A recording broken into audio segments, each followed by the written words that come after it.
ഉഗ്രനായ ദുർവാസാവ് മഹർഷിക്ക് പോലും സ്വന്തം ജീവനു വേണ്ടി ദേവന്മാരോട് യാചിക്കേണ്ടി വന്ന അവസ്ഥ എന്താണ്? ഭഗവാൻ മഹാവിഷ്ണുവിനല്ലാതെ മറ്റാർക്കാണ് സുദർശന ചക്രത്തെ നിയന്ത്രിക്കാനാവുക? ഭാഗവതം നവമസ്കന്ധമനുസരിച്ച് മഹാവിഷ്ണുവിന്റെ വലിയ ഭക്തനായിരുന്നു അംബരീഷ രാജാവ്. അദ്ദേഹത്തിന്റെ ഭക്തിയിൽ പ്രീതനായ ഭഗവാൻ അദ്ദേഹത്തിന് സുദർശന ചക്രത്തിന്റെ നിയന്ത്രണം നൽകി. അംബരീഷന്റെ ആത്മീയ ശക്തിയിൽ ഭയന്ന ഇന്ദ്രൻ അദ്ദേഹത്തിനെതിരെ മഹർഷി ദുർവാസാവുമായി ചേർന്ന് ഗൂഢാലോചന നടത്തി. ദുർവാസാവ് മഹർഷി രാജാവിന്റെ അതിഥിയായെത്തി. രാജാവ് അദ്ദേഹത്തെ ആദരപൂർവ്വം സ്വീകരിച്ചു. മഹർഷി സ്നാനത്തിനായി നദിയിലേക്ക് പോയി. എന്നാൽ അദ്ദേഹം അംബരീഷന്റെ ഏകാദശി വ്രതം അവസാനിക്കുന്നതുവരെ മനഃപൂർവ്വം കാത്തിരുന്നു. വ്രതത്തിന്റെ ഭാഗമായി ദേവന്മാർക്ക് നിവേദിച്ചതിനു ശേഷമുള്ളത് രാജാവ് മഹർഷിക്കായി കരുതിയിരുന്നു. എന്നാൽ കോപാകുലനായ മഹർഷി അത് കഴിക്കാൻ തയ്യാറായില്ല.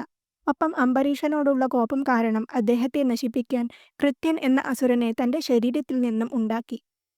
അംബരീഷൻ രക്ഷയ്ക്കായി സുദർശന ചക്രത്തെ ആവാഹിച്ചു. സുദർശന ചക്രം കൃത്യനെ വധിച്ച ശേഷം ദുർവാസാവ് മഹർഷിക്ക് നേരെ തിരിഞ്ഞു. ഭയന്നു വിറച്ച ദുർവാസാവ് ഇന്ദ്രനെയും ദേവന്മാരെയും ശരണം പ്രാപിച്ചെങ്കിലും അവർ കൈയൊഴിഞ്ഞു. ഒടുവിൽ മഹാവിഷ്ണുവിനോട് സഹായം അഭ്യർത്ഥിച്ചപ്പോൾ അദ്ദേഹം അംബരീഷന് മാത്രമേ ഇതിൽ എന്തെങ്കിലും ചെയ്യാനാകൂ എന്ന് പറഞ്ഞു. മഹർഷി അവസാനം അംബരീഷ രാജാവിനോട് ക്ഷമയാചിച്ചു. അദ്ദേഹം സുദർശന ചക്രം പിൻവലിക്കുകയും ഏകാദശി വ്രതത്തിന്റെ മാഹാത്മ്യം